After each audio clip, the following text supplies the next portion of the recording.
안녕. 반갑습니다. 선생님은 서대문과에서 수업하고 있는 우상쌤입니다.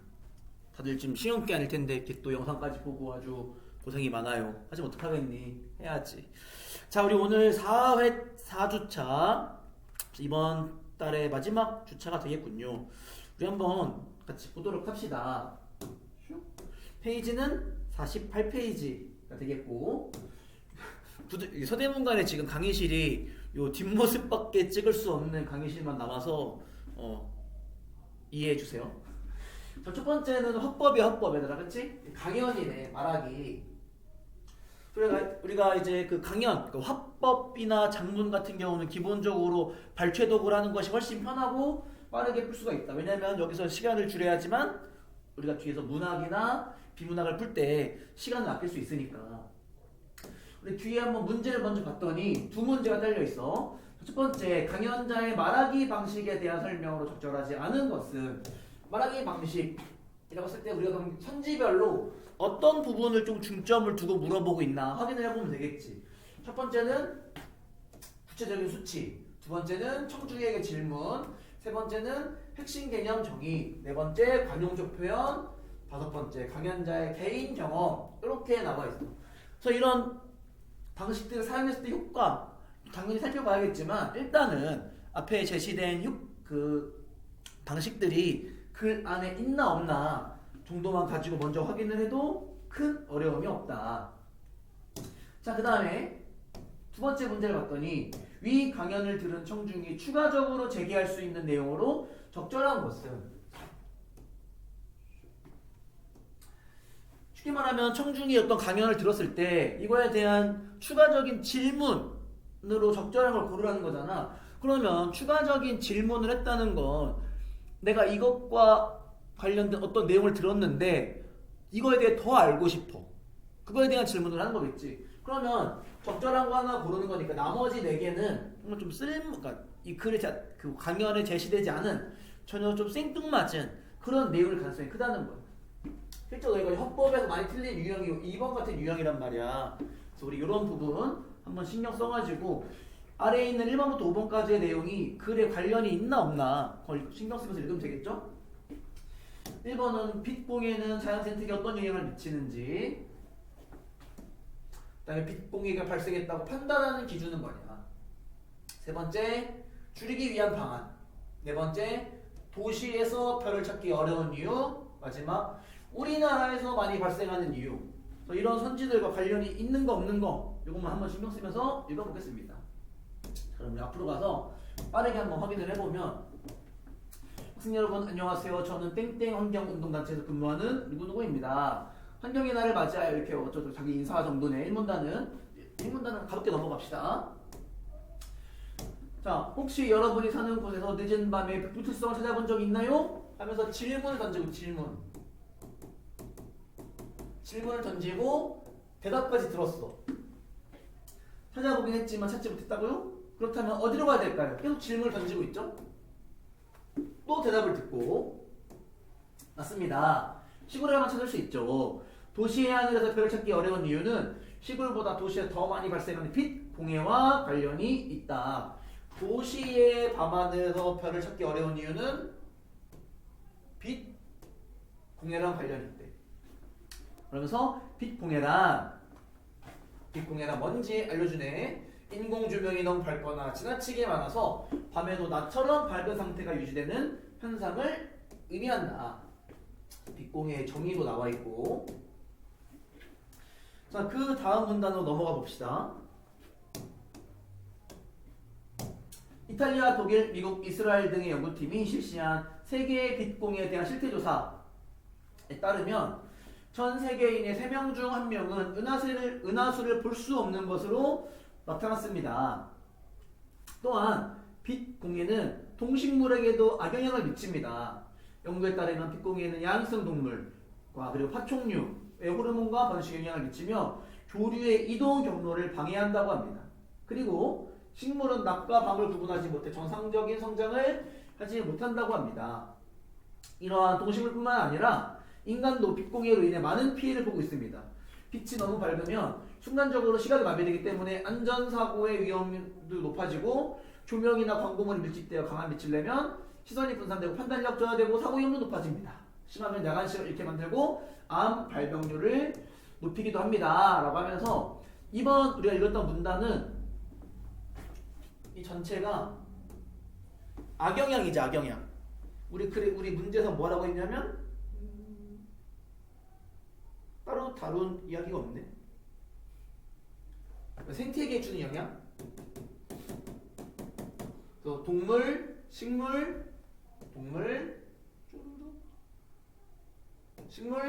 부분은 인간 이렇게 나눠가지고 그 어떤 식으로 악영향을 미치는지 이야기를 해주고 있고, 다음 문단 넘어가 보면 그런데 국제기구인 G20에 속한 국가들 중에 빛 공해를 겪는 인구 비율을 조사해 보니 우리나라가 19.7%로 이탈리아 다음으로 높다고 합니다. 이는 조사 대상 국가의 평균이 4.8%인 것에 비해 무려 4배에 가까운 수치에 해당합니다. 지금 우리나라와 관련된 비율을 이야기하면서 19.7, 4.8, 4배에 가까운 수치, 구체적 수치를 제시하고 있지.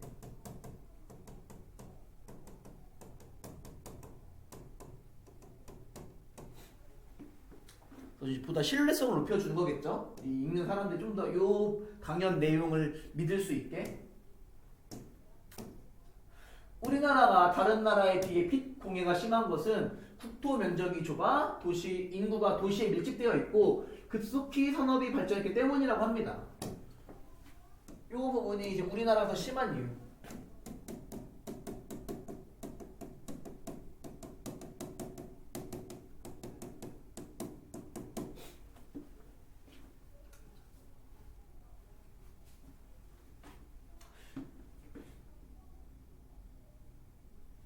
그렇다면 이 문제는 어떻게 해결해야 할까요? 학생들의 대답을 듣고 또 질문을 하고 대답을 듣는 거지. 불필요한 질문을 끈다고요? 예, 좋은 방법입니다. 사람 있을 때만 불을 켜면 빛 공해도 줄일 수 있고 에너지도 절약할 수 있습니다. 그리고 이러한 개인적 노력과 더불어 정부나 지방자치단체에서도 빛 공해를 줄이기 위해 노력해야 합니다. 불필요하게 밝은 광고판이나 네온사인 설치를 제재해야 되고, 가로등을 설치할 때에는 등의 위쪽에 반사재가 있는 덮개를 붙여 불필요한 방향으로 빛이 새는 것을 막아야 합니다. 그 지금 이 부분은 이제 해결 방안이 되겠죠. 해결 방안.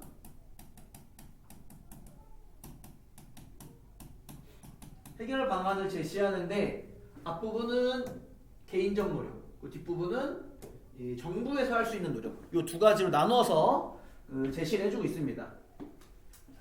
마지막 문단을 가볼까요?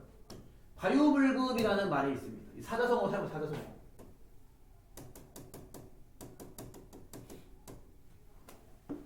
넘치는 것이 모자란 마음 같지 못하다는 말입니다. 빛, 우리의 삶에 꼭 필요한 존재이지만 넘치게 사용하면 오히려 우리의 삶을 방해할 수가 있습니다. 빛공해를 막아 우리가 사는 도시에서도 밝은 별을 볼 수 있었으면 좋겠습니다. 라고 하면서 강연이 마무리되고 있습니다. 자, 그럼 우리 한번 빠르게 문제를 풀어볼까요? 구체적 수치 제시했고 질문하고 답변 듣고 있었고, 핵심 개념적인 빛공해란 무엇인가, 과정적 표현, 과유불급이나 사자성어 사용했잖아. 마지막 개인의 경험 제시된 적이 없지. 정답은 5번이 되겠습니다. 1번 문제는 어렵지 않게 풀었지. 그 다음에 두 번째 문제를 보면은 추가적으로 제기할 수 있는 내용이라는 거, 아까도 말했지만 정말 뜬금없는 걸 물어본다거나 하면 안 되고, 그리고 그 강연에서 이야기한 걸 또 물어보면 안 되겠지. 정확하게 알려준 걸 추가적으로 물어볼 수 없는 거죠. 그거는 이 사람이 제대로 안 들은 게 되는 거니까. 자, 자연 생태계에 주는 영향, 동물, 식물, 인간 나눠서 자세하게 설명해줬지. 이거 본문 내용에 나왔으니까 질문을 하면 안 되고, 빛 공해가 발생했다고 판단하는 기준은 무엇이냐, 요거에 대한 설명은 없었잖아. 그러니까 이거는 발표를 다 듣고 나서 근데 빛 공해는 뭘 보고 생겼다고 하는 거지? 라는 의문을 가할 수 있다는 거야. 이거 적절하죠? 3번, 빛 공해를 줄이기 위한 방안, 뒷부분에 개인적 차원, 국가적 차원 이런 거 제시됐었으니까 또 물어보는 거 안 되고, 도시의 밤하늘 별을 찾기 어려운 이유도 앞쪽에 제시가 됐었지. 또 물어보면 안 되고, 마지막 우리나라가 유독 심한 이유, 뭐 도시의 인구가 몰려있다 이런 것들 다 제시된 거니까 그래서 다루지 않았지만 그렇다고 관련이 아예 없는 것도 아닌 2번이 적절한 내용이 되겠습니다. 됐나요? 우리가 화법 문제는 선생님도 요즘에 수업을 해보니까 공부를 열심히 하고 잘하는 친구들인데 꼭 화법이나 작문에 한두 번씩 틀려서 좀 이제 고민인 친구들이 있더라고. 그래서 항상 좀 이야기하고 싶은 건 너무 부담을 갖지 말고 괜히 틀리면 안 된다는 부담 때문에 좀 되게 쉬운 문제를 놓치는 경우가 많더라고. 그런 부분 조금 유의하면서 좀 가벼운 마음으로 보되 필요한 걸 빠르게 파악하는 연습을 통해서 하면 되니까 우리가. 자, 두 번째 질문, 장문 지문으로 가보겠습니다. 이번에는 기사문이래. 이제 제시된 글에는 왜 이 기사를 썼나? 동기가 있고 개요를 짜고 그 개요를 바탕으로 작성한 초고가 있다고 합니다. 일단 한번 문제를 먼저 볼까요? 문제를 다다음 쪽에 가보면 3번 문제는 우리가 굉장히 많이 봤던 유형이다. 그치? 계획을 짰어. 그 개요 내용이 반영이 됐나 안 됐나? 반영 여부 묻는 그런 문제였고 4번은 자 보기는 학생이 글쓰기 과정을 떠올리는 생각이다. 아 이런 걸 생각을 했대. 보기를 바탕으로 이 생각을 바탕으로 부제를 작성. 그러니까 메인 제목이 아니라 세컨드 제목이 되겠죠? 그걸 작성했을 때 가장 적절한 것은 자 보기를 봤더니 본문의 마지막 문단은 기사 작성 동기의 밑줄친 부분인 가를 염두에 둬 작성했다. 그러면은 요 마지막 문단은 요 내용이 들어가야 되는데 가만 미리 알려주면 뭐 이용을 독려하자 그 내용이어야 돼요. 미리 적어놓고 갑시다.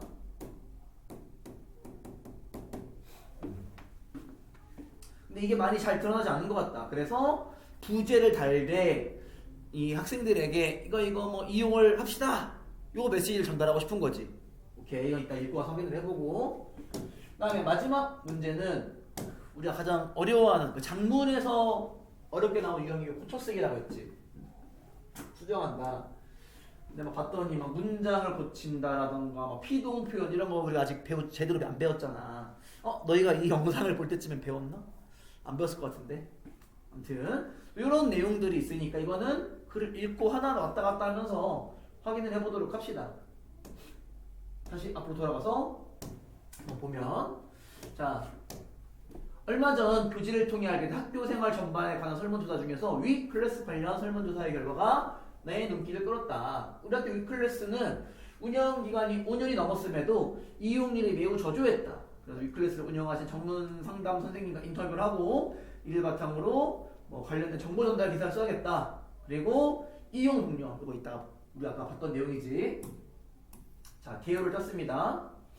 1문단에는 뭐가 들어가 되냐면 왜 만들었는지 그리고 뭘 진행하고 있는지 이 프로그램 내용이 들어가야 되는데 2문단에는 우리 학교 위클래스에서 운영하는 특색적인 프로그램 3문단은 우리 학교 위클래스의 분위기와 환경 4문단은 왜 이용률이 저조할까 5문단은 개방 시간 및 이용 방법 마지막 문단에는 전문 상담 선생님의 말 인용 요 내용이 들어가면 되겠지요. 지금 아래 초고를 봤더니 부제는 비어있고 우리 한번 글을 읽어봅시다. 우리 학교의 전문은 이제 본문에서 빼고 우리 학교에서는 2012년도 3월 초부터 전문 상담 선생님을 모시고 본문 3층에 위클래스라는 아늑한 교실을 꾸며 각종 상담 프로그램을 운영하고 있다. 자, 본문을 봅시다. 위클래스가 어떤 의미인지 저 약자래 약자. 그래서 언제부터 운영하고 있는지 그래서 그 위클래스의 의미라던가 어디였어 운영시기 이런 게 알려주고 있고 이런 거를 위클래스는 안정된 마음으로 만족도 높은 학교 생활을 할 수 있도록 돕고 있으며 주로 학생들이 혼자 힘으로 극복하기 어려운 다양한 고민들에 대한 해결책을 함께 찾아주는 일을 한다. 어떤 일을 하는지 개인 상담을 가장 많이 진행하고 있으며 이외에도 심리검사 실시, 자살 예방교육, 학업 중단을 고려하고 있는 학생들을 위한 프로그램 운영, 외부 전문 상담 기관과의 연계, 교원 자문 등의 역할을 하고 있다. 또 지금 왜 시행하고 있고 어떤 일 하고 있는지 잘 이야기를 해주고 있죠. 1문단 2문단 가봅시다.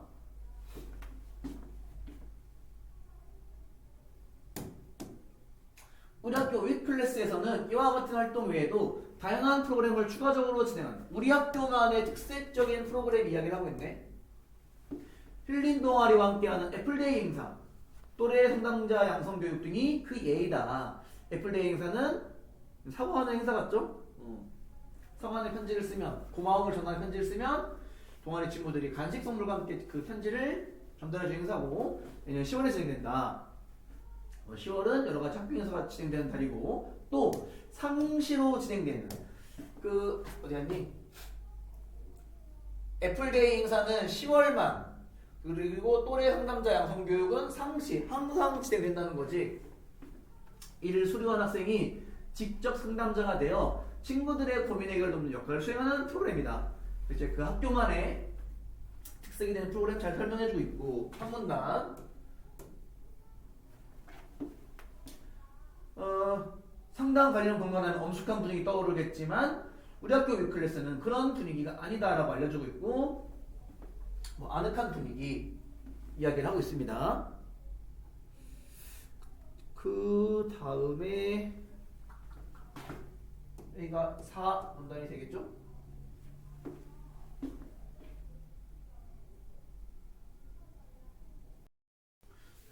잠깐만, 요거 얘들아 문단이 좀 이상한 것 같지 않니? 이게 내용이 나눠지는 게 아니고 여기가 한 문단이니까 이 문단이 좀 잘못 나눠진 것 같네. 이렇게 와야지 조절할 것 같습니다. 그쵸? 여기 3번 문단 이어서 보면, 또한 위클래스는 두 구역으로 나뉘어 있어 깊숙이 들어가지 않으면 안쪽은 잘 보이지 않는다. 하지만 간접 공간에 여러 놀이 시설 같이 갖춰진 큰 공간이 있으며 상담 선생님도 계시고 뭐 아늑한 공간, 그래도 아늑한 분위기를 이야기하고 있네. 그 다음이 4문단이 되겠습니다. 그렇다면 어떤 문제에 대해 위클래스의 도움을 받을 수 있을까? 위클래스에서 뭘 해결할 수 있느냐? 우리 학교 학생들은 주로 학업 진로 문제로 이걸 찾는다. 전문 상담 선생님께서는 학업 진로뿐만이 아니라 어떤 문제든 간에 혼자 풀기 어려운 것이 있을 때 찾아오면 좋겠다고 말씀하셨다.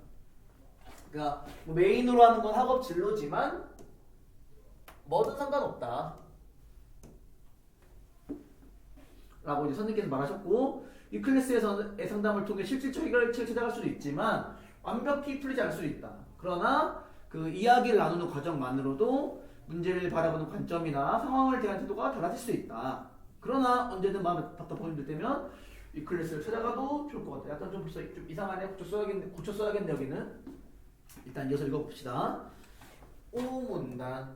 사실 이런 고쳐쓰기 같은 건 읽으면서 바로바로 찾아가는, 바로바로 하나씩 선지를 바로바로 보는 게 조금 나중에 내용도 안 헷갈리고 덜 까먹고 좋긴 한데, 오늘은 편의상 선생님이 요 교재에 왔다 갔다 하기가 좀 너희가 정신없을 것 같아서 읽고 나서 화면을 띄워놓고 선생님은 그 지문을 읽으면서 확인을 하겠습니다. 만약 실제라면 시험지에 왔다 갔다 하면서 바로 푸는 게 더 나을 수 있어 얘들아.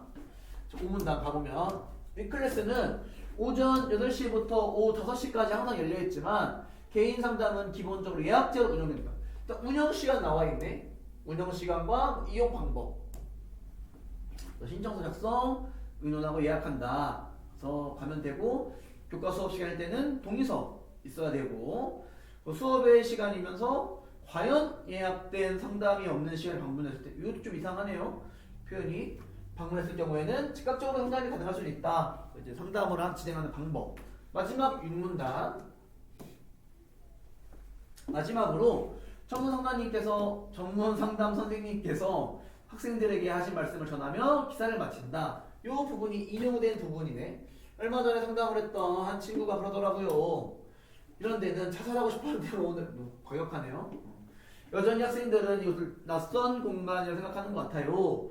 여기는 특별히 문제가 있는 학생들만 얻는 것이 절대 아닙니다. 공부가 너무 힘들어서, 가족끼리 속상해서, 감정 기복이 심해서 등 흔한 일상의 문제 해결할 수 있으니까 언제든지 부담 없이 들려달라라고 하면서 인용까지. 자 그러면 우리 문제. 요거 기억 니은 드리고 선생님이 요 뭐니 읽어줄게. 기억 위클래스의 설치 취지와 운영 프로그램 내용 좀 보면서 해볼까. 1문단부터 보면 되니까. 자, 여기 위클래스의 설치 취지, 이런 프로젝트 때문에, 그리고 운영 프로그램 내용, 고민 해결 돕고 있다. 그래서 이제 그 기억은 맞는 거고. 2문단 우리 학교만의 특별한 프로그램, 뭐 애플데이 행사 뭐 이런 거 있었죠? 맞는 내용이죠. 3문단 우리 학교 위클래스의 분위기와 환경, 분위기 뭐 아늑한 분위기가 계속 뭐 강조되고 있었고, 그렇지? 4문단은 우리 학교 위클래스의 이용률이 저조한 이유. 근데 그런 내용 전혀 없었죠? 그러니까 정답은 4번이 되겠습니다. 4번. 자, 그 다음에 네 번째 문제. 이용을 독려하자 라는 내용. 그러니까 라는 의미를 담으면서 우리가 본문에서 읽었던 저 위클래스가 하는 역할들이 잘 반영이 되어 있어야겠지. 1번 누구나 가지고 있는 사소한 고민도 우리 학교 위클래스는 대환영. 언제든지 와라. 작은 고민도 다 환영이다. 1번이 정답이 되겠습니다. 얘 보니까 자, 하나씩 볼까? 2번 같은 경우는 특별한 고민만 오라는 거잖아. 잘못된 거지. 그 다음에 3번 하는 일은 맞지만 와라 라는 내용이 없으니까 독려의 의미가 반영되어 있지 않고, 그 다음에 4번도 내용적으로도 좀 이상하고 오라는 내용도 없고, 5번 친구 돼주겠다 좀 애매하죠? 그리고 마찬가지로 오라는 내용이 빠져있기 때문에 잘못된 선지다. 자, 그다음 마지막 아마 요 5번 문제가 답은 좀 쉽게 나왔을 건데 이제 약간 소위 말하는 속어법으로 풀었겠죠. 속어법으로 봅시다. 선생님이 A, B, C, D를 읽어볼게. A. 위클래스는 안정된 마음으로 만족도 높은 학교 생활을 할 수 있도록 돕고 있으며 라는 부분인데 현지에서 뭐래? 할 수 있도록의 주체가 없어 어색한 문장이 되었으므로 위클래스는 뒤에 학생들이라는 주어. 자, 한번 볼까요? 여기거든. 여기 A. 자, 우리가 항상 이 문장할 때 서술어부터 보라고 했잖아. 서술어와 그 서술어의 짝꿍을 찾으라 그랬지. 주어를. 자, 돕고 있다. 서술어죠? 얘 짝꿍 누가 돕고 있는 거야? 위클래스가 돕고 있는 거지. 이게 주어 1, 서술어 1이야.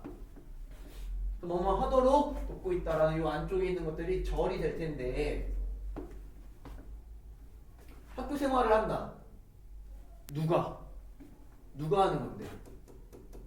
누가 하는 거야? 학생들이. 사실 꺽쇠라서 여기서 묶여야겠죠. 그래서 이렇게 학생들이 안정된 만족도 높은 학교 생활을 할 수 있도록 돕는다라는 거니까. 그래서 1번 선지는 적절한 내용이 되겠습니다. 그다음 B. 글의 흐름에 불필요한 내용이 들어가 있으니까 뭐해라? 삭제해라. 자, 이 문단 보면 우리 학교만의 프로그램 얘기하다 갑자기 정말 쓸모없는 내용이 들어가 있지? 요런 문장은 주로 삭제를 해야 되고. 3번 피동 표현이 불필요하게 중복되어 있다. 3번이 뭐 C가 뭐냐면 그 오른쪽에 마련되어져. 여기다. 여기거든. 요건 선생님 오른쪽에다 한번 정리해볼게 얘들아. 피동이라는 건 주어가 당하는 거야.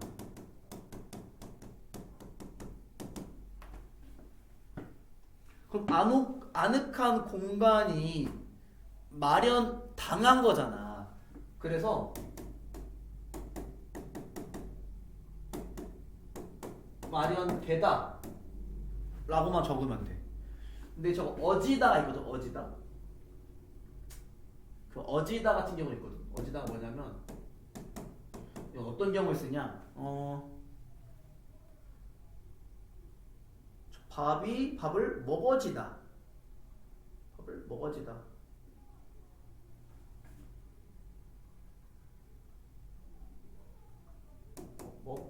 자주 쓰는 표현 아니지만 이런 식으로.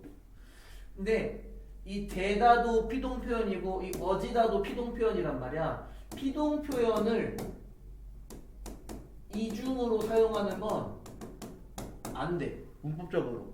나중에 사동이랑 피동 공부하면서 다시 한번 확인하게 될 거거든. 피동 같은 경우는 중복으로 사용하는 것이 안 된다. 그래서 이거는 아늑한 공간도 마련되어져 있다는 거는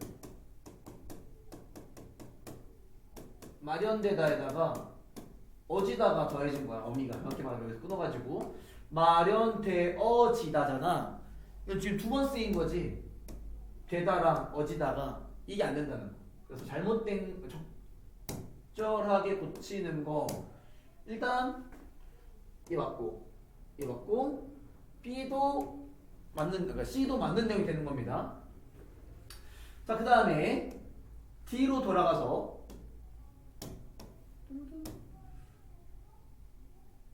지금 상담을 나누다 보면 완벽하게 풀리지 않을 수도 있지만 뭐 달라질 수도 있다. 그러니까 위클러스를 찾아가자라는 거잖아. 근데 그러나는 반대의 의미잖아. 그렇지? 우리 역접이라고 하지. 근데 이 선지에서 고치자고 한 것도 마찬가지로 역접이지. 그런 데가 아니라 따라서 그러므로 이런 식으로 고치는 게 적절하겠죠. 그래서 아마 3번을 잘 몰랐어도 4번에서 명확하게 답이 나오기 때문에 아마 어렵지 않게 해결할 수 있었을 겁니다. 자, 마지막 5번. 앞문장과의 의미관계를 고려할 때 좀 아마 과연이었던 것 같은데 오문단이야. 오문단 앞에 수업 외 시간이면서 과연 예약된 상담이 없는 시간에 방문했을 경우엔 즉각 상담 가능하다. 과연보다는 마침 딱 맞게 다행히도 뭐 막 겹치는 상담이 예약이 없으면 내가 받을 수 있다. 마침 적절한 수정 내용이 되겠습니다. 정답은 4번. 자, 그러면 우리 52페이지로 가서 문법 문제네요. 우리가 그 화작문에서 이제 시간을 줄여야 된다. 화법, 작문, 문법까지. 우리가 이제 지금은 사실 학교 시험 위주로 내신에서 시험 문제 풀다 보니 문법 문제 풀다 보니까 대부분의 이제 문법 문제는 다 암기형이지, 그치? 그래서 외우면 풀고 아니었으면 못 풀고 이제 그런 문제가 대부분인데 이 모의고사나 수능에서는 문법도 관련된 정보를 줘. 그래서 우리가 읽고 풀면 돼. 문제는 뭐야? 지문이 어때? 한 반바닥 좀 넘게 되어 있잖아. 단순히 감상하듯 읽는 게 아니라 내용을 좀 이해하면서 읽어야 되다 보니까 이것도 시간이 꽤 걸린다고. 그래서 우리가 문법 공부를 하는 가장 큰 이유 중에 하나는 시간 절약. 그러니까 시험 한 번을 위해서 미리 긴 시간을 투자해서 공부를 한다. 이렇게 생각을 하면 되겠습니다. 그러면 이건 지문을 바로 좀 읽어보고 뭐에 대한 이야기인가 확인을 한 다음에 문제를 보러 가겠습니다. 어차피 너희가 잘 모를 수 있는 개념이어서 한번 이거는 배경 지식 쌓는다 생각하고 한번 읽어볼게. 자, 서술어가 되는 영어는 그 종류에 따라서 주어만 필요로 하는 게 있고 주어와 목적어가 있어야 하는 것도 있으며 주어 또는 주어와 목적어 외에도 그 밖의 문장 성분을 필수적으로 요구하는 것도 있고. 얘는 종류가 3개래. 첫 번째 주어가 있으면 돼.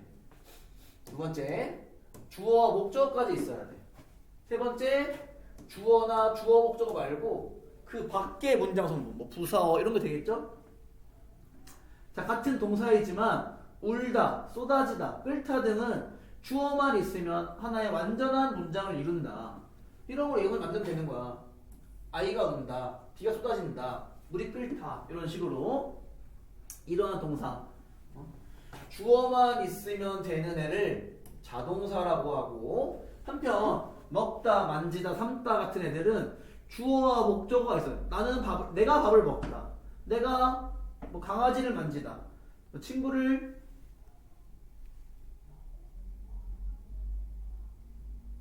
삼다?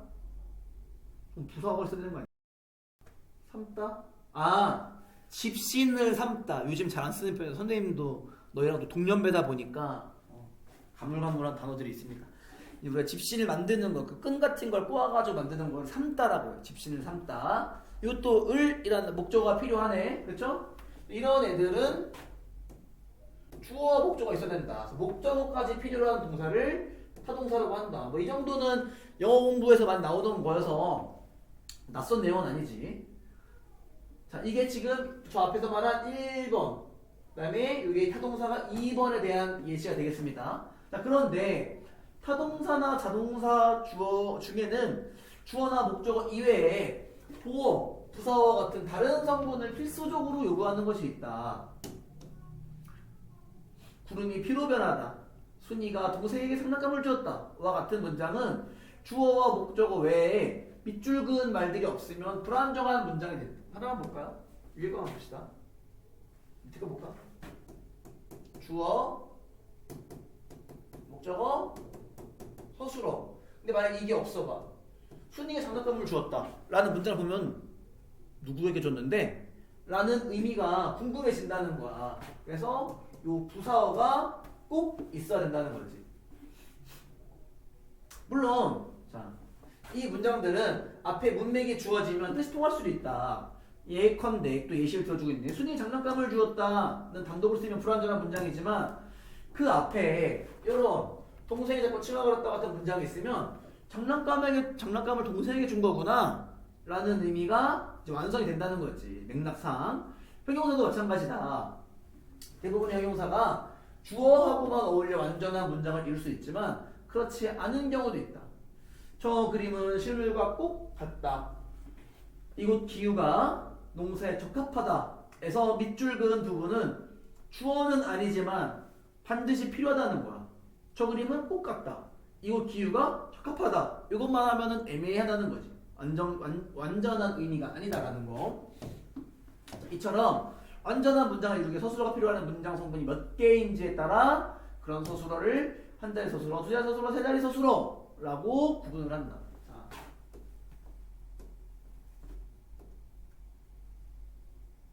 이렇게. 즉 서술어의 기능을 하기 위해서 주어 하나만 필요해? 그러니까 서술어 자기는 당연히 있어야 되고 주어만 있으면 돼? 한 자리 서술어. 목적어도 필요해? 그럼 주어 목적어가 있어야 되는 거잖아. 두 자리 서술어. 이런 식으로 말하는 거지. 이런 걸 서술어 자릿수라고 합니다. 자, 근데 동사와 형용사 종류에 따라 좀 예외가 굉장히 많죠. 한 자리 서술어이면서 동시에 두 자리 서술어인 경우도 있다. 예를 들어 형태가 같은 동사라도 자동사와 타동사를 겸하는 경우, 자동사로 쓰일 때도 있고 타동사로 쓰일 때도 있는 경우에는 자동사면 주어만 있으면 되니까 한 자리 서술어, 타동사면 목적어도 필요로 하니까 두 자리 서술어 이렇게 되는 거겠지. 굉장히 설명이 길었죠? 근데 만약에 내가 서술어의 자릿수에 대한 개념이라던가 이런 각각 뭐 동사나 형용사의 특징들을 알고 있었다면 그냥 이거에 대한 내용이구나 대충 그래서 다루고 있는 내용이 뭔지만 생각을 하고 바로 문제로 가도 된다는 거지. 이런 거 읽을 필요 없이. 자, 그러면 6번 문제 보겠습니다. 윗글을 미루어 볼 때 보기에 밑줄친 서술어에 대한 이해로 적절한 거 써요. 적절한 거. 피었다, 던졌다. 근데 바로 예문이 굉장히 많죠? 자, 1번. 기억의 서술어 피었다는 꽃이와 예쁘게라는 필수 문장 성분을 필요로 하는군. 예쁘게가 없어 봐. 꽃이 피었다. 아무나 문제 없지. 다만 얘는 요 뒤에를 꾸며주는 부사어인 거지. 부사어. 필수 성분이다. 잘못된 거고. 2번. 니은의 서술어 던졌다는 주어와 목적어, 부사어를 필수 성분으로 하는 투절. 그냥 다 엉터리지. 일단 이 텍스트만 봐도 말이 안 돼.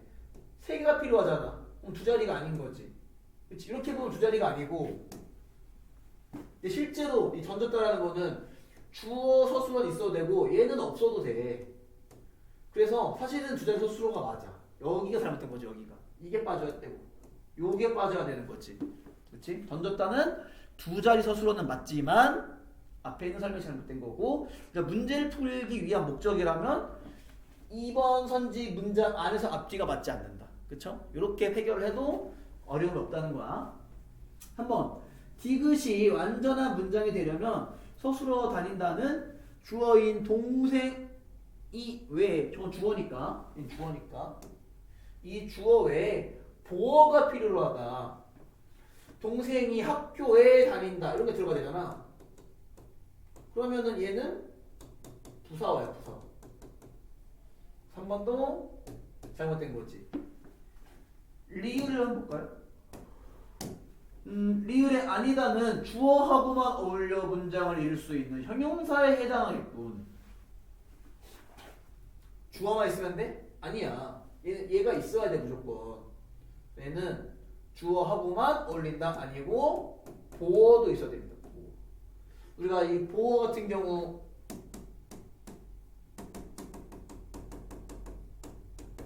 서술어가 되다 또는 아니다 일 때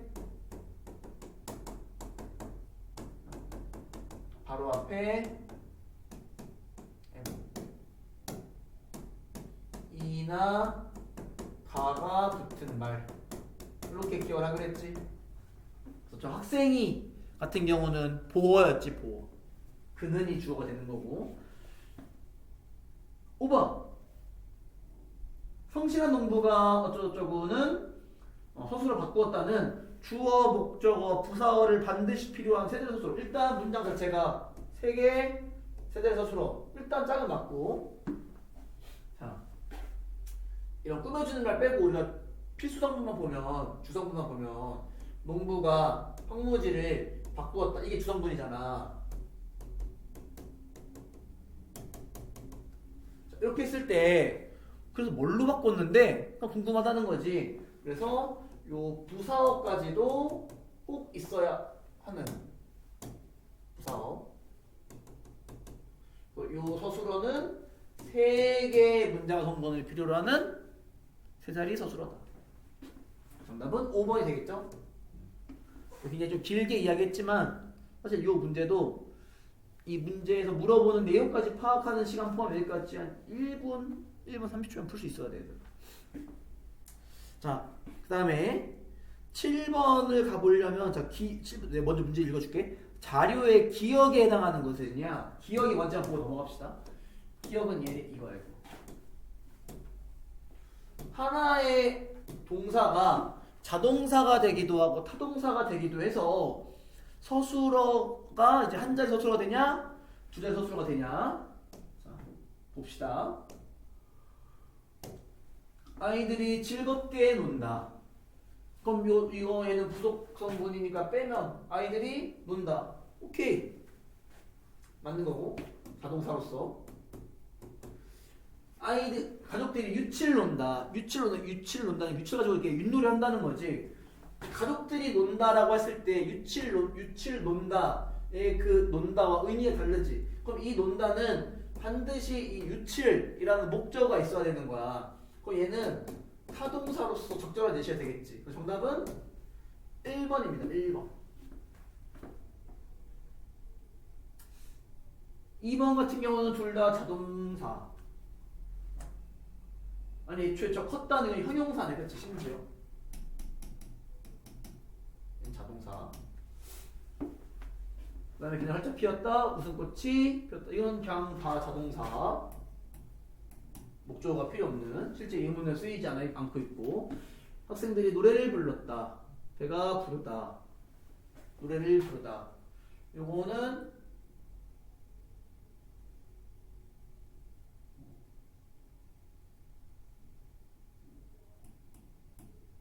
타동사. 배가 불렀다. 배가 불렀다는 형용사 되겠죠. 형용사. 배가 부르는 그 상태를 말하는 거니까. 그 다음에 경찰이 순찰을 돌았다. 사람이 탑주를 열심히 돌았다. 이거는 사람이 돌았다. 어떤 걸 중심으로 이렇게 뺑글뺑글 이렇게 도는 거잖아. 순찰은 것도 비슷한 맥락이지. 얘는 둘 다 타동사가 같네. 둘 다 타동사. 정답은 1번이 되겠습니다. 자, 마지막 문법 문제로 가볼까요?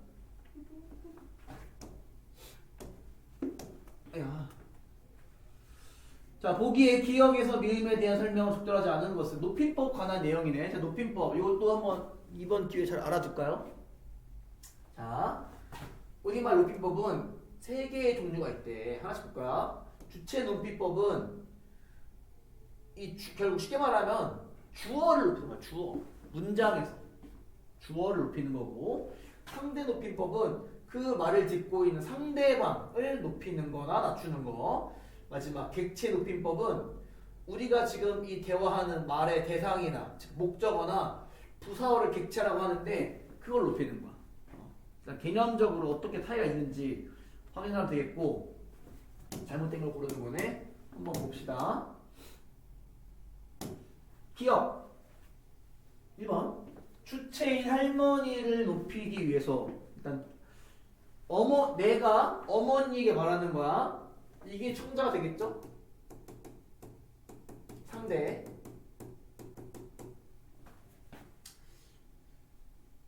이 문장을 그대로 그냥 단순하게 표현해보면 할머니가 방금 시장에 가다가 되는 거지. 할머니가 방금 시장에 가다. 내 할머니께서라는 표현, 이 높임 표현 주격조사지. 그럴 땐 이거 맞고, 문장의 주어니까 주체인 할머니 맞고, 높임 표현 께서 맞고, 방금 시장에 가셨습니다. 가다라는 기본형이 있을 때, 자 여기가 어간이잖아. 어간 가까지가. 저걸 풀어보면 가시었습니다 되겠지. 어간 떼내고 요거 높임 표현, 이거 과거, 이거 높임 표현이야. 근데 이제 이 습니다는 청자, 상대 높임. 듣는 사람이 나보다 높은 사람이니까, 어른이니까 아 잘하셨습니다 이런 식으로 이제 상대방을 높이는 표현이라면, 가시다라는 거는 할머니가 갔습니다 라고 하는 게 아니에요. 그러니까 친구가 대상이었다면, 친구에 대한 이야기였다면 엄마한테 말할 때 친구가 방금 집에 갔습니다 이렇게 할 거 아니야. 근데 시가 들었다는 거는, 이거는 주체를 높이기 위한 표현이야. 주체. 그래서 요 습니다가 높임 표현이 아닌 건 아니지만, 이 문제에서 말하고 있는 할머니를 높이기 위한 표현이냐 아니라는 거지. 시가 되는 거지. 시가. 잘못된 거 정답은 1번이 되겠습니다. 이것도 아마 잘 풀었을 거야. 왜냐면은 나머지가 좀 쉬워. 볼까? 청자인 아들에게 오메해 적절하지. 반말하는 거. 디귿 주체인 할아버지. 할아버지가 주체네. 우리 할아버지는 여전히 진지를 잘 드신다. 이거 어른들이 잡수는 그 식사를 이야기할 때 진지라고 하지. 그리고 잘 먹는다가 아니라 드신다. 이제 어휘적으로 높임 표현, 어휘가 달라지는 경우 디귿도 적절한 거고. 3번. 4번. 선생님과 이야기를 하면서 저는 우리 아버지를 어렸을 적부터 존경해 왔어요 라는 우리 보조사 요, 이것도 높임 표현이라고 했습니다. 5번. 객체인 부모님을 모시고를 사용하여 높이고 있다. 자, 듣는 사람은 나보다 낮은 사람이야. 우리. 자, 주체는 우리가지. 우리가 용돈을 모아서 이 목적어, 대상, 이 객체같이 객체. 부모님을 데리고가 아니라 모시고. 이것도 어휘적으로 이 높임 표현을 사용하는 거니까 적절한 내용이 되겠다. 정답은 1번이었습니다. 자, 그러면 우리 이제 54페이지 비문학 지문인데, 우리 55페이지로 먼저 가서 문제들을 빠르게 보고 그 다음 지문을 읽어봅시다. 한번 보겠습니다. 윗글에 대한 설명 가장 적절한 것은 내용 확인 문제네. 그래서 악기의 유형을 몇 가지로 분류해. 그 특징, 과학적 원리. 지금 반복되는 키워드들을 보니까 악기란 말이 굉장히 많이 나오지. 악기. 일단 악기 얘기가 메인인 것 같은데, 나머지 또 반복되는 말을 봤더니 과학이라는 단어도 굉장히 어디갔어? 많이 나타나고. 이거밖에 안 나오네? 근데 나머지 선지들이 이제 과학이라는 단어가 직접적으로 나오진 않아도 좀 그거 관련된 내용이라는 걸 알 수 있으니까. 자, 그 다음에 10번 문제를 가보면 안 넘어가. 10번 문제 칼림바라는 얘기가 나오네. 그래서 선지가 봤더니 뭐 소리 어쩌고 하는 걸 보니까 칼림바는 악기 이름인 것 같아. 우리가 윗글에서 이제 악기가 중요한 소재다라는 걸 봤으니까 칼림바에 대한 이제 뭐 정보라던가 뭐 기본적인 특징 이런 것도 좀 신경 쓰면서 읽어야겠죠? 자, 그 다음에 오른쪽에 있는 11번 문제 A를 통해 아직 보진 않았지만 보기의 활동에 답한 것은 가장 적절한 것은 아래 보기는 뭐 소리, 파동 얘기하면서 뭐 그래프가 나오네? 결국 우리가 이제 본문 내용을 가지고서 요 그래프에다가 적용을 해야 된다. 좀 이제 어렵게 느낄 수 있는 문제지만 풀어봐서 알겠지만 크게 어렵지 않았을 그런 문제였고, 그 다음에 다른 문제가 달려있네. 12번, 13번 가볼까요? 자, 윗글을 바탕으로 보기 1을 이해할 때 보기 2에서 적절한 반응을 모두 찾아봐야겠고, 무슨 자, 보기가 2개 나왔지? 윗글을 가지고 보기 1을 읽어봐라. 그리고 나서 그거에 대해서 보기 2에서 보여주는 반응 중에 적절한 거. 이거는 좀 구체적인 사례 적용이니까 이것도 읽고 와서 한번 파악을 해봅시다. 13번 기억의 의미를 구체화하기 위한 예로 가장 적절한 것은, 이것도 줄글로 나와 있지만 기억, 본문에서 말하고 있는 기억을 구체적인 다른 사례에 한번 적용해봐라 라는 문제입니다. 그래서 이번 문제는 사례 적용 문제가 총 거의 3문제지. 3문제 맞나? 3문제. 자, 그러면 우리 한번 54쪽으로 가서 지문을 읽어봅시다. 뭐가 되네.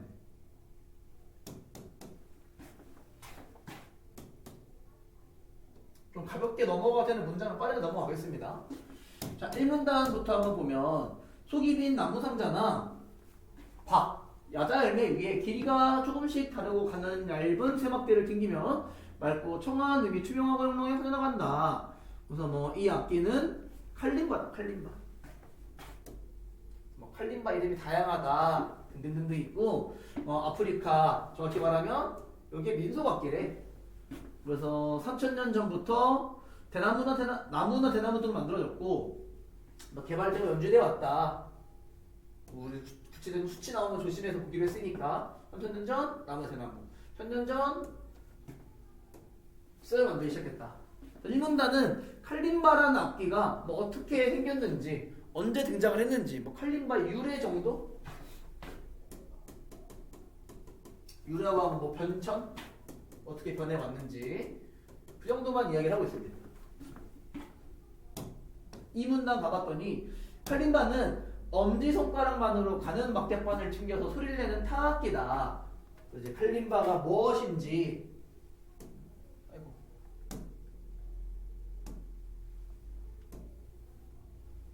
칼림바는 이런 거래. 타악기는 인류 역사상 가장 오랜 악기로 꼽히는데 원시인들이 춤이나 외침소리에 손뼉을 치고 발구르기 등등등에서 시작했다는 것으로 추정되고 있다. 소리를 내는 가장 원초적인 방법이라는 거지. 타악기를 하면 기본적으로 북이나 심벌, 질칭, 트라이앵글과 같이 하나의 음으로 리듬을 맞추는 악기라 생각하기 쉽지만 타악기에 대한 기존의 인식은 이렇다. 하지만 칼림바는 막대판의 길이나 두께를 조절해서 음계를 만들 수 있다. 굉장한 특징이죠. 다른 타악기와 비교되는 칼림바의 특징, 차이점. 단순히 리듬만 맞추는 게 아니라 음을 조절할 수 있다는 거. 자, 이런 막대판은 보통 8에서 20개 정도로 다양하고, 보통 중앙 부분의 막대판이 가장 길고 양쪽으로 판이 짧아지며 서로 다른 음정을 내도록 제작된다. 자, 이 부분. 이 칼림바라는 악기가 어떻게 이제 구성되어 있는지, 가운데 가장 길고 점점 짧아진다는 거야. 이러한 악기를 유율악기라고 하는데, 이 정도 특징만. 이 문단은 칼림바의 좀 특징들이 좀 더 많이 나타나 있지. 연주하는 방법이라던가 그 유래라던가 다른 타악기와의 차이점이라던가.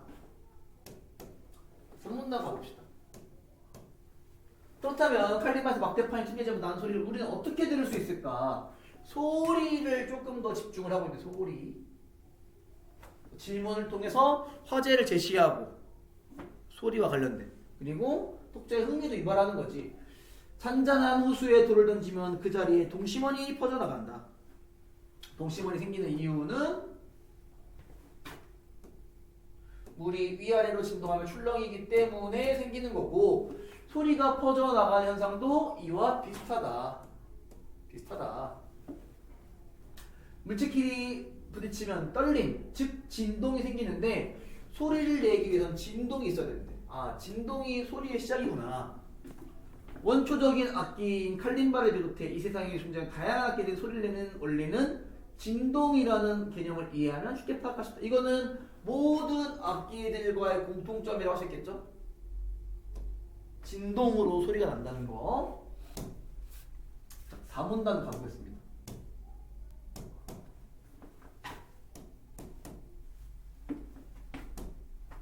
진동은 단순히 물체의 떨림만을 뜻하는 것이 아니다. 물체의 떨림은 반드시 물질을 따라 퍼져나가는 파동을 만들고 얘는 파동을 만들고 이를 통해 에너지가 전달되는 것이다.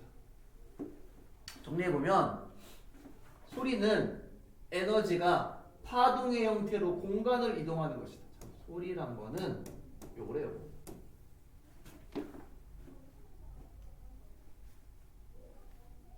에너지가 파동의 형태로 슝슝슝슝 이동하는 거. 자, 이 파동은 사실 두 가지 나올 수 있다. 용수철 실험을 통해서 구별할 수 있다고 하네. 용수에서 지금 구체적인 예시를 보여주고 있는 거지. 예시로서 독자들이 좀 더 잘 이 내용을 이해할 수 있도록.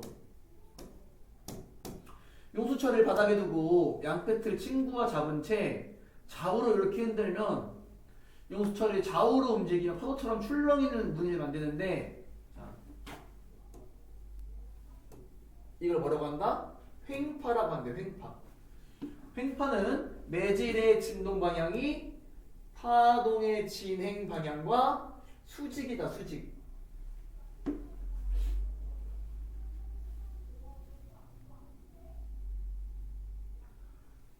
이번에는 용수철에 잡은 손에 힘을 줘서 앞뒤로 당겼다 놓았다 해보자. 이때 생기는 파동은 종파라고 하는데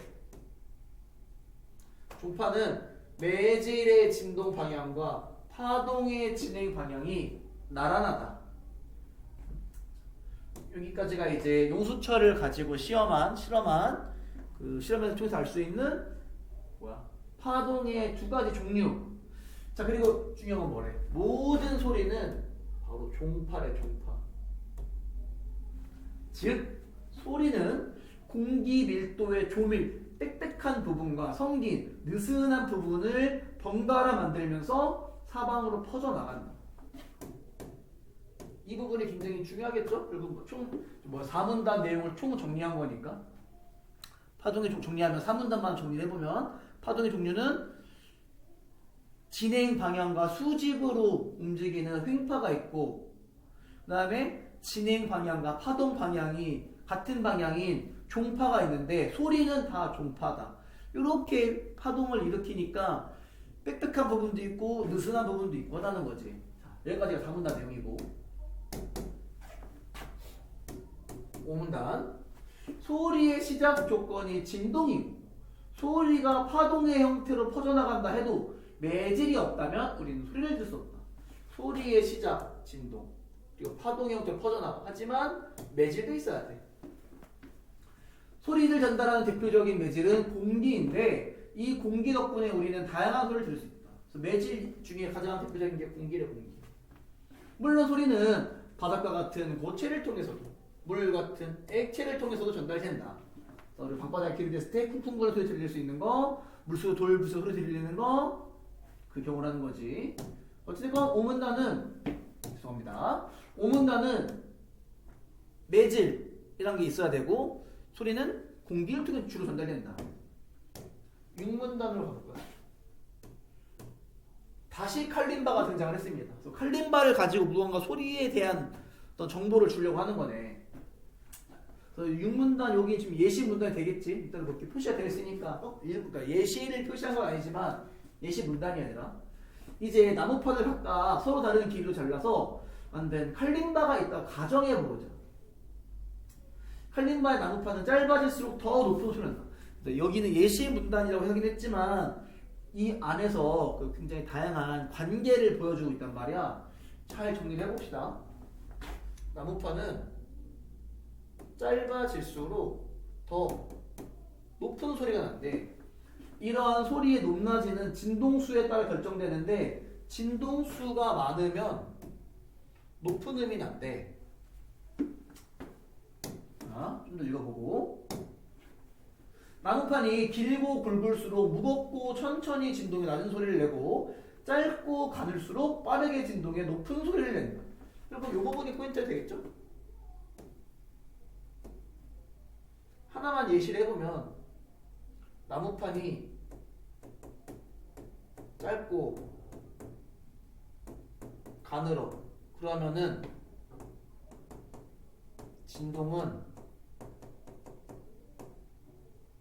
진동이 빨라. 그러면 어떻게 돼?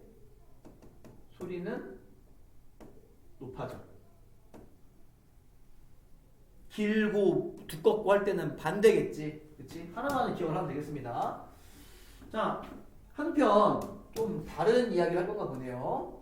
한편 소리의 세기는 음파의 진폭을 의미하고 이는 매질인 공기 분자가 얼마나 크게 흔들렸는지를 나타낸다. 소리의 세기. 앞에 건 소리의 음이었고 이번엔 세기는 음파의 진폭을 의미하고 공기 분자가 얼마나 크게 흔들렸느냐. 크게 흔들리면 소리가 소리가 세진다는 거지. 자, 크게 진동하는 물체는 공기를 크게 진동시킨다. 즉, 소리의 세기는 진폭에 비례한다. 간단하게 여기 또 친절하게 정리를 해주네. 따라서 막대판을 세게 튕기면 막대판은 크게 진동하고 매질, 공기겠죠, 공기? 이 상황에서는 매질은 큰 진폭으로 진동하여 소리의 세기가 커지고 이 소리가 귀에 들려되는 것이다. 그래서 우리 몇 문단이지? 6문단은 칼림바를 가지고서 소리가 어떻게 크고 높은 음이 결정되는지 그 관계를 진동이나 파동 이런 거와 연결지어서 알려주고 있습니다. 자, 그 다음에 7문단으로 가볼까?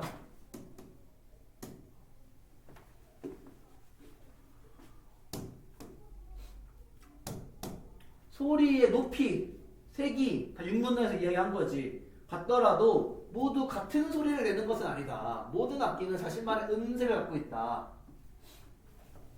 음색 때문에 칼림바의 막대판이 쇠일 때 남을 때 느낌은 다를 수밖에 없다. 소리의 높낮이나 세기가 같더라도 진동하는 물체나 소리를 내는 물체, 진동하는 방법에 따라 음이 갖는 감각적 성질에는 차이가 생기기 마련인데 이렇듯 음을 만드는 구성 요소의 차이로 생기는 소리의 감각적인 특색을 음색이라고 한다.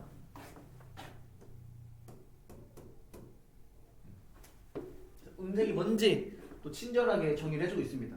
음색은 소리의 높이, 세기와 함께 소리를 구별하는 3요소 중 하나예요. 음색이 굉장히 중요한 거였네. 그치? 소리의 높이, 소리의 세기, 음색 요 세 가지 중요하다. 자, 8번.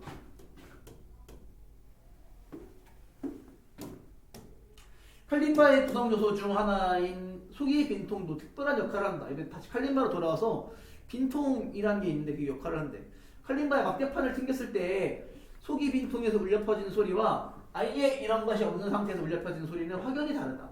그래서 굉장히 중요한 역할을 하네요. 빈통도 한번 내용 쳐봅시다. 아이고, 빨간색으로 빈통의 역할에 대해서 계속 이야기를 하고 있네. 현재의 경우 소리가 커진 것을 느낄 수 있을 것이다. 이런 속이 빈통은 기타와 같은 현악기나 북과 같은 타악기에서 볼 수 있는데 이런 빈통은 많이 사용되는구나. 현악기든 타악기든 이를 공명통이라고 한다. 단순히 정말 단순해 보면 그냥 빈통인데 어쨌든 이 악기계에서 부르는 용어는 공명통이래. 공명통의 역할, 소리를 더 깊고 크게 울리는 역할. 칼림바의 막대판을 팅하고 튕기면 막대판이 진동을 하면서 주위로 퍼져나가는 파동을 만들어내고 여기에 막대판에서 나는 파동과 유사한 고유 진동수를 갖는 공명통의 파동을 겹치게 하면 진폭이 커지며 소리가 커진다. 이렇게 관계를 잘 파악해야겠네. 이렇게 하면 진폭이 커지고 소리가 커진다. 이러한 과정을 공명이라고 하고 공명통의 재질, 형태에 따라서 소리나 울림도 크기나 울림도 달라지는데 그 이유는 파동의 진동 주기가 달라져서 그렇다는 거지. 공명통의 뭐 재질, 크기도 중요하다.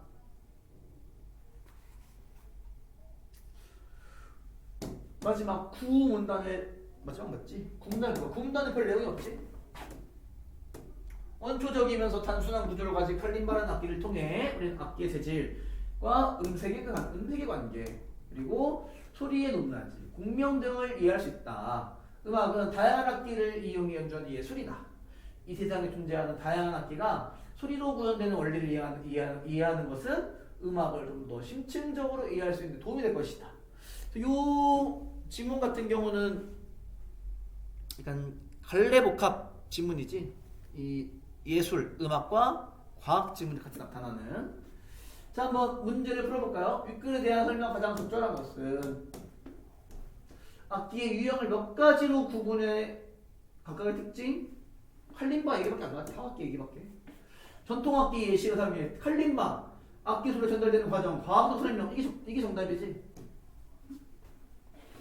어떻게 소리가 만들어져서 어떻게 뭐 음이 결정되고 어떻게 퍼져나가고, 그 다음에 악기의 일반적 구성 이야기 아니고,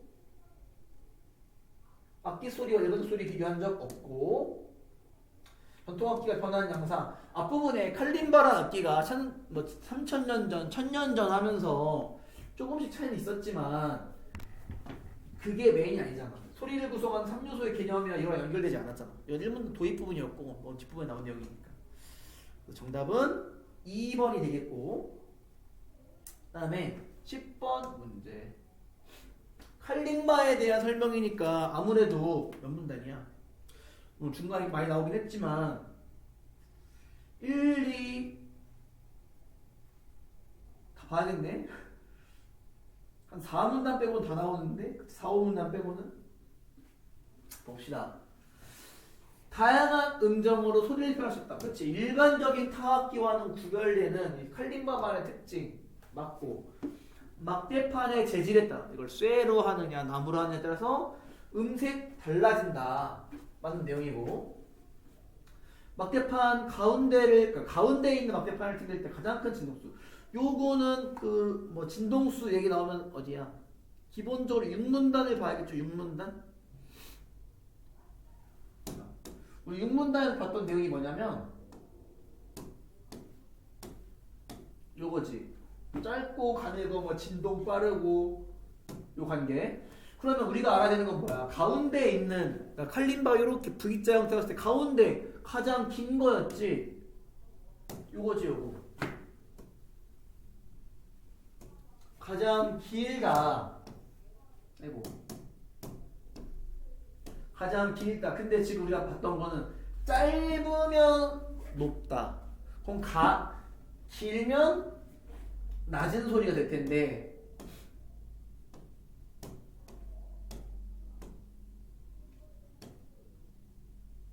진동수는 작아지니까. 그치? 짧고 가늘면 진동이 빨라지고 높은 음. 길고 두꺼우면 진동 적어지고 낮은 음. 그러니까 반대가 된 거죠. 정답은 3번이 되겠습니다. 3번. 가장 적은 진동수를 가지겠지. 그다음에 엄지손가락 이용하는 악기고, 타악기고, 유율악기 맞는 내용이고, 아프리카 지역에서 다양한 이름으로 부르고 단순한 구조다. 나머지는 다 적절한 설명이 되겠습니다. 9번, 아니 11번. A가 어디냐면 그 6문단이지? 짧고 가늘고 뭐 진동 빠르면 높이는 어쩌고저쩌고. 자 봅시다. 다음은 악기에서 나는 소리의 파동 모양을 나타내봅시다. 가로축은 1초, 이만큼 1초래.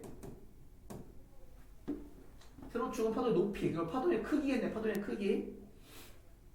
우리 귀에 가장 낮으면서 작은 소리. 그러면은 이것 위 아래로 가장 이게 폭이 보이니?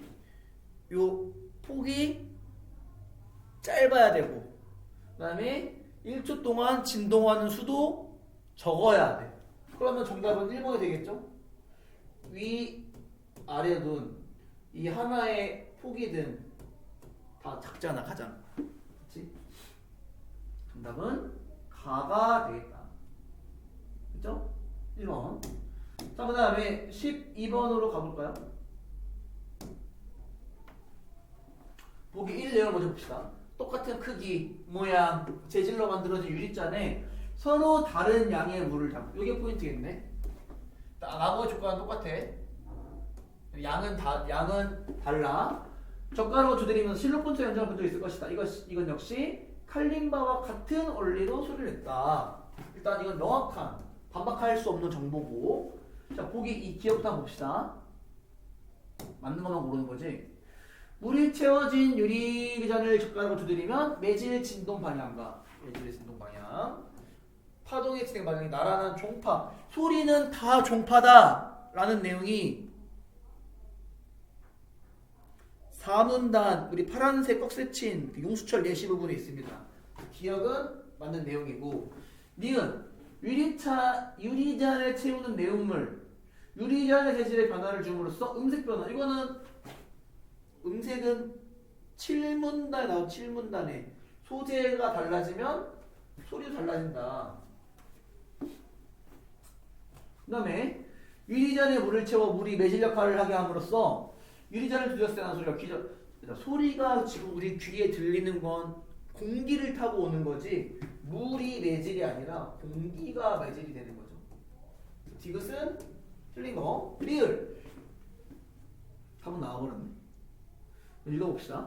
물에 채워진 유리잔을 두드렸을 때 물의 양에 따라 소리의 높이가 다른 것은 그치, 진동수가 다르니까 높낮이가 다르다라는 거는 이 진동수가 영향을 준다고 그 육문단 쪽에서 이야기를 했으니까 리을도 맞는 내용. 정답은 3번이 되겠습니다. 기억 리을 리을. 그 다음에 9번 윗글에 대한 설명 가장 적절한 것은 아니네 13번이네. 죄송합니다. 기억이 뭐더라? 공명통.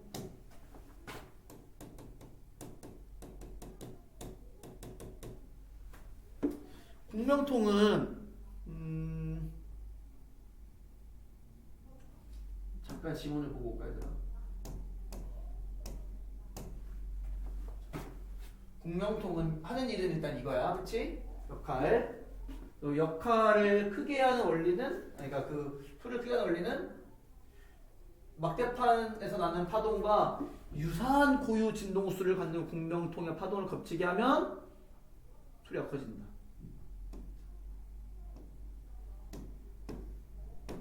그네가 움직일 때 움직임에 맞춰서 조금씩 밀어주면 점점 높이 올라간다. 이거지.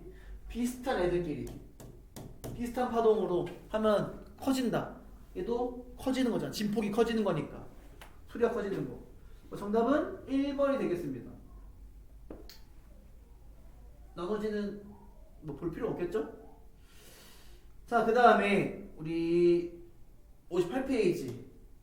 이런 유형의 문제가 좀 당황스러울 수 있지 얘들아, 그치? 이 비문학이요 문학이요 싶을 수 있지만 문학에서도 이런 유형의 문제가 얼마든지 나올 수 있다는 거. 문제를 한번 빠르게 보고 봅시다.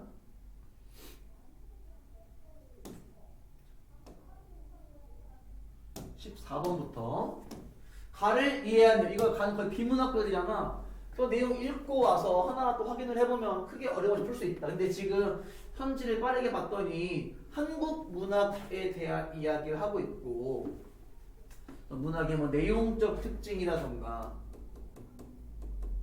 이거 뭐 그냥 특성이라고만 하고 있고, 형식적 특징도 있는 것 같고, 그리고 한국 문학의 특징들에 대해서 이야기를 하고 있는 것 같습니다. 자, 그 다음 15번. 이거 가만히 풀면 되겠지. 기억에서 디귿을 바탕으로 그느드는 어디 있냐면 다 가에 있어. 결국 가 내용 중에 이 부분을 가지고 적절하게 설명했냐, 나와 다란 작품에 대해서. 일단 확인을 해봅시다. 16번. 가를 참고하여 나다를 감상한 내용. 다행히도 우리가 나다를 정말 보통 일반적인 문학 문제 풀듯이 좀 표현이 그런가? 우리가 그 작품 자체만 가지고 해석을 할 필요는 없는 문제 유형이다. 그치? 가를 가지고 읽으면 되니까 아마 그냥 작품만 해석하는 것보다는 부담이 조금은 덜 할 수 있다. 그러면 한번 읽어봅시다. 빠르게. 한국 문학은 이게 우리 이번 가그 핵심이잖아.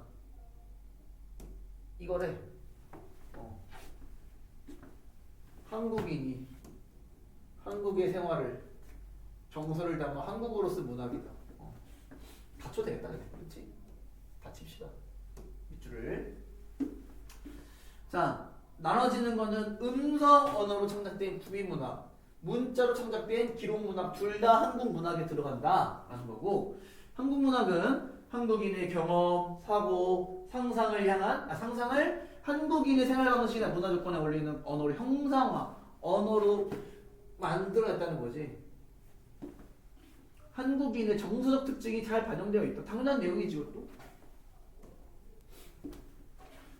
한국 문학은 시간이 흐르면서 자연스럽게 독자적 전통을 형성하였는데, 이러한 한국 문학의 정통은 문학 작품의 형식, 내용의 측면에서 확인할 수 있다.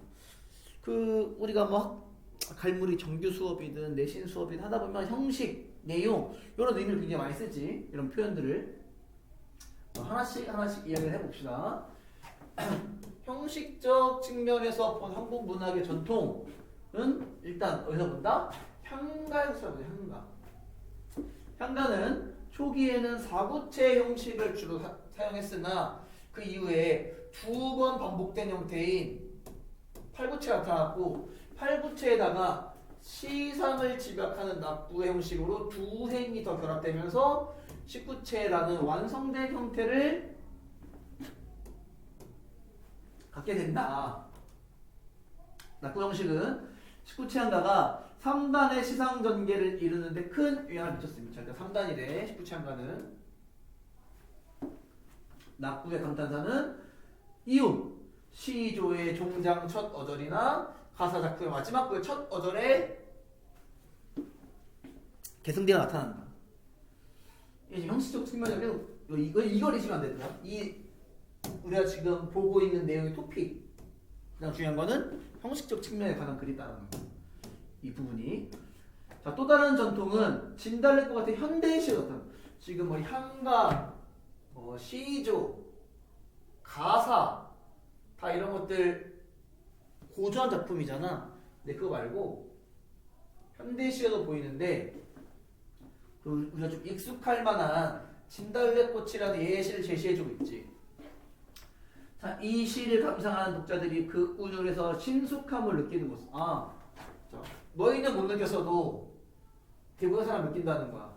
이 시가 삼원보의 형식적인 특징을 반영하기 때문이다. 삼원보. 우리 전통 시가에서 삼원보만 나타나는 것은 아니지만 삼원보는 오랜 시간에 걸쳐 계승되면서 한국 시가 문학에서 전통적인 율격의 하나가 되었다. 특히 삼원보는 집단적 정서를 노래한 민요에서 비롯된 것으로 보이는데 시간이 되면서 개인적 서정 가요에서도 나타났다라는 겁니다. 여기까지가 형식적인 특징이고, 우리 이별과 관련된 소재와 정서는 한국 문학의 내용적 전통에 포함.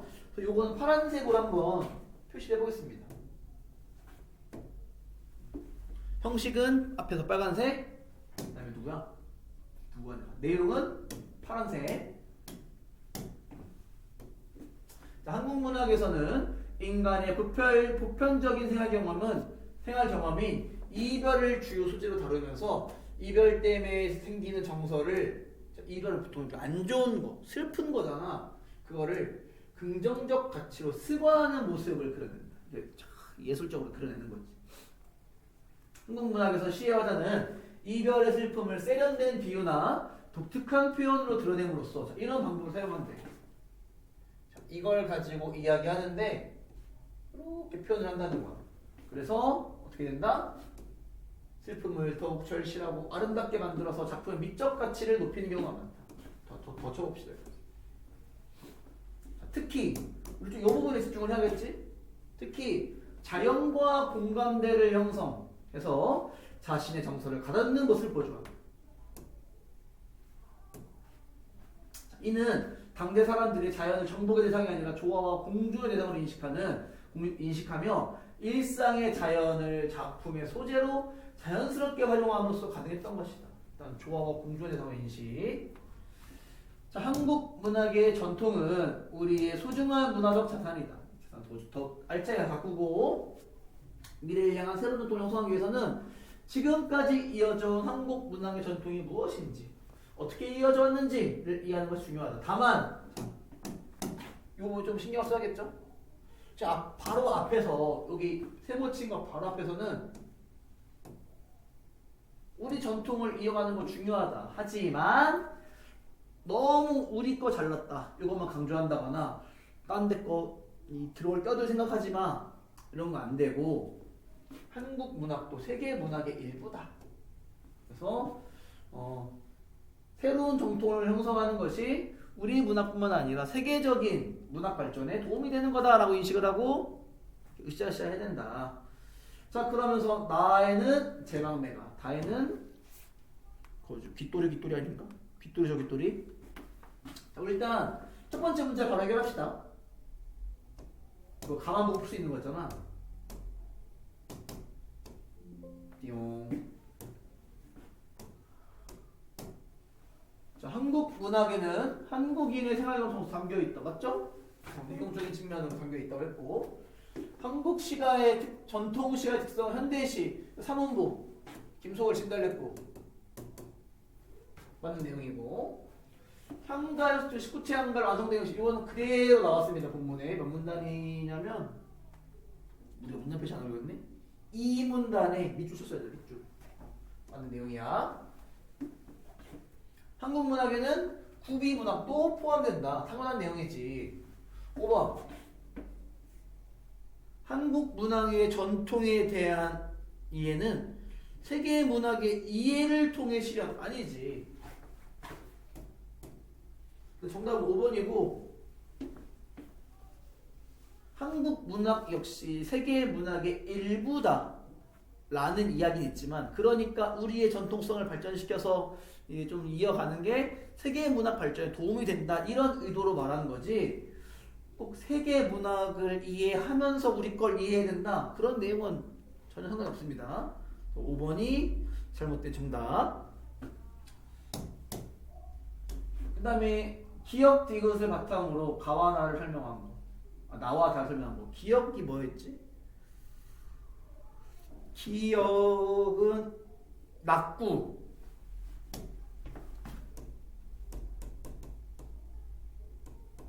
낙구. 그 다음에 니은이 3단 시상전개.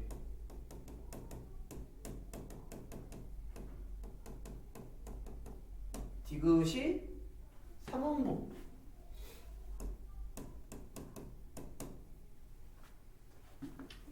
적절한 걸 고르는 거네요. 나는 제망매가잖아. 이거는 향가야. 자, 봐봐. 향가라는 게 잘 보이게 한번 이거 주황색 색깔 표시해 볼게. 4개가 처음 나왔고 4개를 2번 반복하면서 8개짜리 8부치가 됐지. 거기에다가 어디 갔니? 낙구 형식의 2줄이 결합되면서 19체가 된 거잖아. 그러면은 상식적으로 1, 2, 3, 4, 5, 6, 7, 8, 9, 10이 되겠지. 그럼 이걸 나누려면 4, 4, 2가 돼야겠지. 그치? 그러니까 3, 3, 4는 잘못된 거고, 나의 여기겠지. 여기가 지금 낙구잖아. 그치? 낙구는 시상 집약의 효과 3단 시상 전개에서 세 번째 시작이니까 맞고, 기억에는 포함되지 않다. 기억이 낙구잖아. 낙구 당연히 포함이 되지. 잘못된 거. 한번 다에 드러나는 디귿은 개인적인 서정을 노래하는 과정에서 최초로 형성되었다. 내가 다에서 이 삼음보를 못 찾아도 상관이 없어. 어째가 지금 삼음보잖아. 삼음보. 삼음보는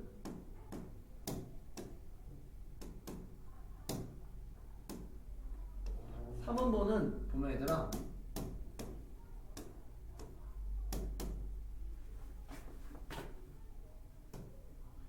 집단적 정서 노래한 민요에서 시작이 돼.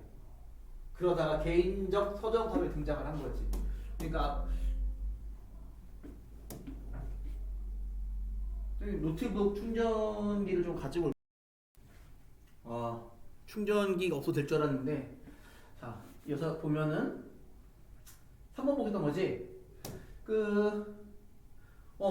앞에 다에서 3음보를 못 찾았어도 여기서 최초로 형성이 잘못된 거지? 그치? 어차피 3번도 틀린 거고. 4번 다에 두어라.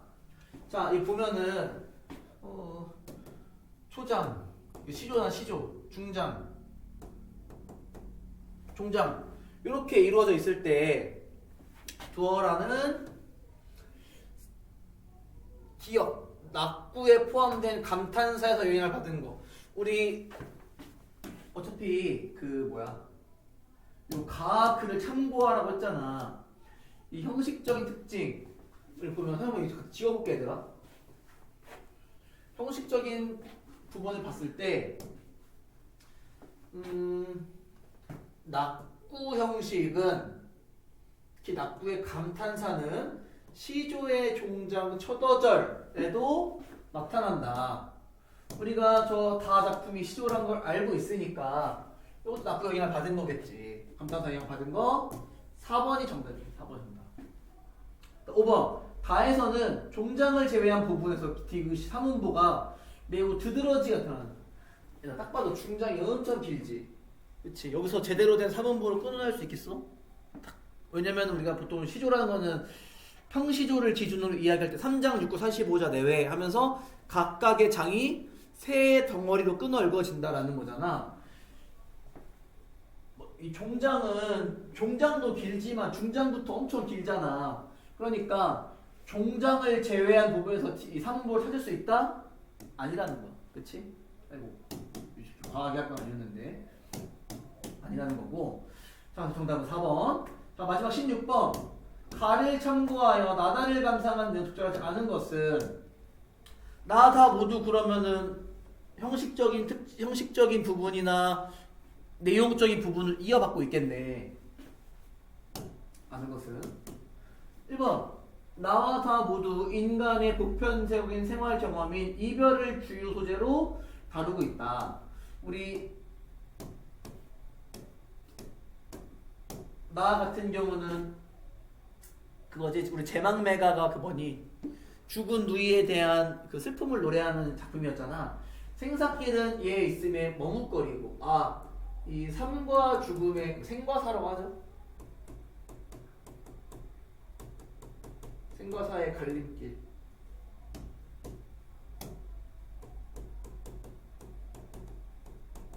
얘 있음에 머뭇거리고 무서워하는 거야. 와, 이 사람이 살고 죽는 게 이 앞에서 갈라지는구나. 나는 간다는 말도 못다 이르고 어찌 갑니까? 여기 나가 나오긴 하지만 요 나는 누이지, 누이. 나 간다 라는 말도 못하고 어떻게 떠나갑니까? 라고 이야기를 하는 거잖아. 갑작스러운 누이의 죽음이지.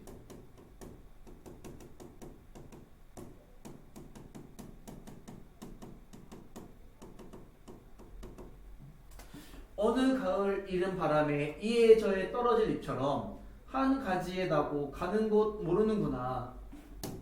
한 가지에 났다는 거는 같은 부모, 그러니까 즉 나와 누이가 한 부모에 태어났지만 갑자기 요 이른 바람 때문에 떨어진 잎처럼 한순간에 가버렸구나. 마찬가지로 이 누이의 죽음을 이런 비유법을 통해서 조금 더 이제 구체적이고 생생하게 그만큼 또 자신이 느끼는 슬픔을 더 강하게 드러내고 있는 거고,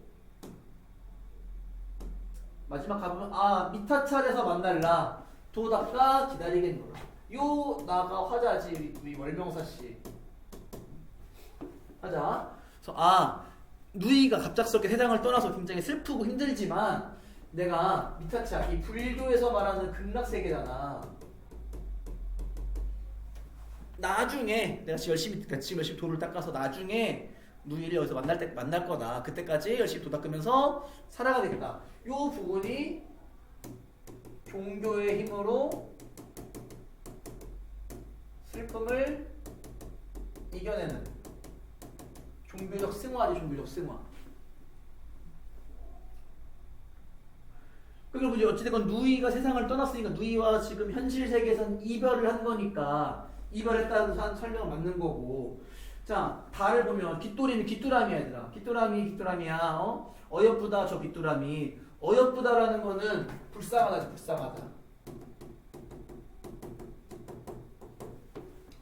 어인 깃돌이 지는 달 새는 밤에 긴 소리 작은 소리. 이제 어쩐 일로 저 깃두라미가 지는 달에 새는 밤이 깊어가는데 긴 소리 작은 소리는 긴 소리 짧은 소리 막 다양하게 울어대는구나 라는 거야. 절절히 슬픈 소리에 지가 혼자 울어대서 사창이라는 게 여인의 방이었지.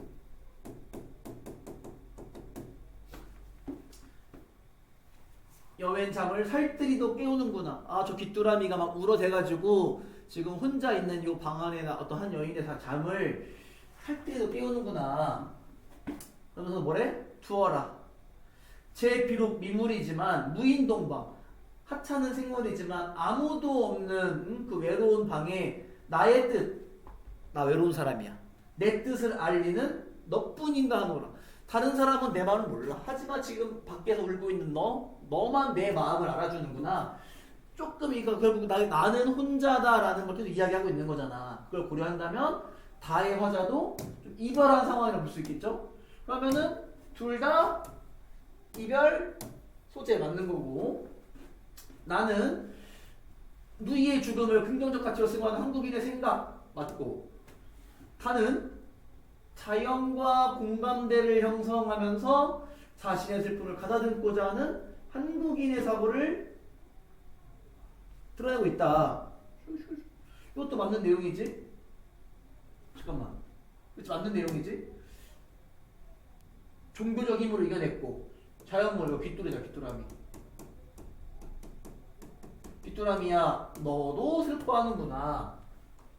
다듬고 있고. 한번 나에서는 잎이나 가지에 자기라던가 우리 부모님 이야기를 빗대고 있고, 그 다음에 다에서는 깃돌이에다가 화자의 정서를 이 감정이 너도 슬퍼하는구나. 그래서 맞는 내용이죠. 미적까지 강화까지. 그 다음에 4번 나와 다의 시적 화자는 일상의 자연을 작품의 소재로 자연스럽게 활용하고 있다. 이거 어느 이른 바람, 가을 바람에 떨어질 잎처럼 나도 맞고 깃두라미도 맞고 4번도 맞는 내용이고. 5번 나는 자연과의 공존에 초점 맞추고 자연과의 조화를 강조하면서. 이런 내용 둘 다 적절하지가 않지. 그러니까 다 같은 경우가 굳이 좀 자연과 이제 자기를 자연물과 동일시하는 모습이 있긴 하지만 나 같은 경우는 전혀 그게 없습니다. 그렇죠? 잘못된 거는 5번이 되겠다. 너희가 이제 5번 같은 거를 조금만 이제 자주 낚이는 이유가 그냥 시 안에서 자연물이 나오면 무조건 맞다고 생각을 하거든. 나온다고 다 맞는 건 아니야, 얘들아. 그 나 문학작품 안에서 그 개별적인 시어가 어떤 의미를 가지고 어떤 의도로 쓰였는지는 읽으면서 우리가 파악을 해야 돼. 그게 시를 읽는 과정이고. 자, 우리 오늘 해설 영상은 여기까지입니다. 뭐 뒤에 7, 8, 9, 10 4문제는 1교시에 실태 보고 나서 같이 해설했을 거고. 자, 드디어 4월이 끝나가는군요, 여러분. 우린 5월에 다른 친구들은 시험 끝나고 오겠네. 그치? 5월에 보도록 합시다, 여러분. 안녕.